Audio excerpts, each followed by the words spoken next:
Moi, c'est Lucille Woodward, je suis coach sportif et j'anime des vidéos et une grande communauté de femmes surtout à faire du sport et à bien manger au quotidien.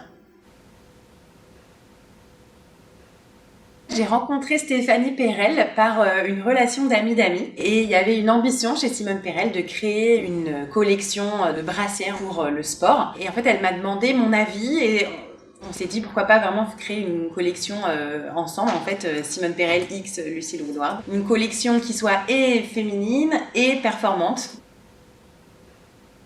J'ai tout de suite été très contente de pouvoir travailler avec Simone Perel parce que pour moi, c'est un peu l'histoire de la lingerie. Il y a vraiment un savoir-faire à la française, corsetier. C'est vraiment une marque fondatrice, je trouve, de la mode française. Et puis, vraiment ce côté bienveillance du corps, bienveillance envers les femmes, toujours ce souci d'être jolie mais confortable avant tout. C'est ça qui m'a vraiment donné envie de travailler avec cette équipe.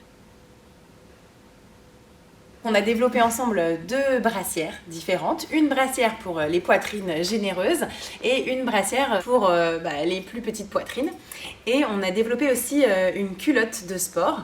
Pour moi, c'est important parce que souvent j'ai du mal à choisir en fait le sous-vêtement en dessous du legging ou du short de sport. J'ai besoin d'une culotte qui me tient bien en fait. J'ai besoin de quelque chose d'emboîtant, mais qui n'ait pas de couture sur les côtés et qui ait aussi quand même un coussinet en dessous qui soit assez confortable, sans être une culotte juste basique en coton. Voilà, l'idée c'était quand même de faire quelque chose de joli et je crois que quand même on a réussi. Pour le premier rendez-vous de co-création, je suis arrivée dans les bureaux, j'ai étalé toutes mes brassières préférées. Ah, j'en avais au moins une dizaine. Et j'ai expliqué en fait pourquoi j'aimais celle-là, pourquoi j'aimais pas, ce qui était bien dans chacune d'entre elles. On a vraiment fait un peu un bench de ce que j'aimais et de ce qui était surtout très efficace au niveau du maintien de la poitrine. Parce qu'en fait, parfois, il y a des brassières très jolies, mais qui tiennent rien.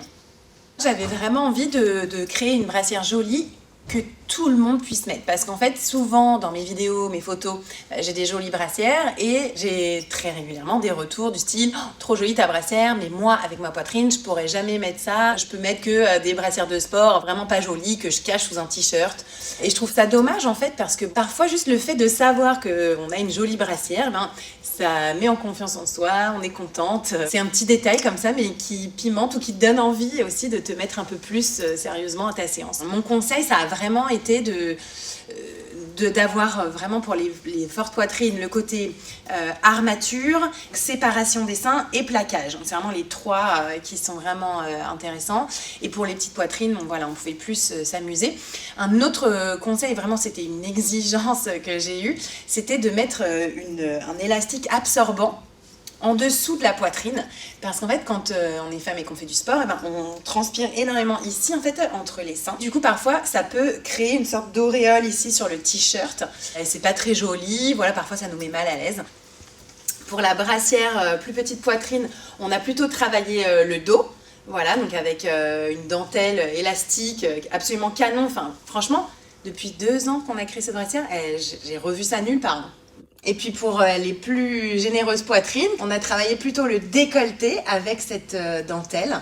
Et ensuite, elles ont l'option soit en bretelle droite, soit en bretelle croisée pour encore plus de maintien. On a vraiment trouvé un parfait équilibre entre le style à la française, joli féminin sans faire too much, et le côté vraiment technique maintien. Et ce qui fait quand même vraiment la différence, c'est la durabilité du produit. Cette brassière, moi je l'ai depuis presque 2 ans maintenant. Je la mets au moins 1 fois par semaine, si ce n'est 2. Machine, sèche-linge, je la fais tout subir. Regarde, là, c'en est une neuve. Et en fait, ça n'a pas bougé quoi. Tout est nickel. Ça aussi, je trouve que c'est vraiment important, surtout aujourd'hui quand on parle de consommation durable, de pouvoir faire confiance à ces produits pendant plusieurs années, notamment avec un usage intensif comme le sport. Je trouve que c'est vraiment hyper important. Avec mon équipe, on l'a aussi beaucoup utilisé. Donc on a vraiment pu faire des crash tests, faire nos premiers retours. De ces retours-là, on a réussi à avoir un produit final, qui est vraiment très qualitatif. Et de toute ma communauté, vraiment, j'ai eu aucun retour négatif. Allez-y, let's go! Et surtout, mettez-vous des objectifs atteignables en fait. N'imaginez pas un truc trop dur. Chaque petit morceau de sport, même si c'est 5-10 minutes dans la journée, c'est toujours ça de prix et c'est toujours bien. Et n'écoutez pas ceux qui vous disent que c'est pas assez.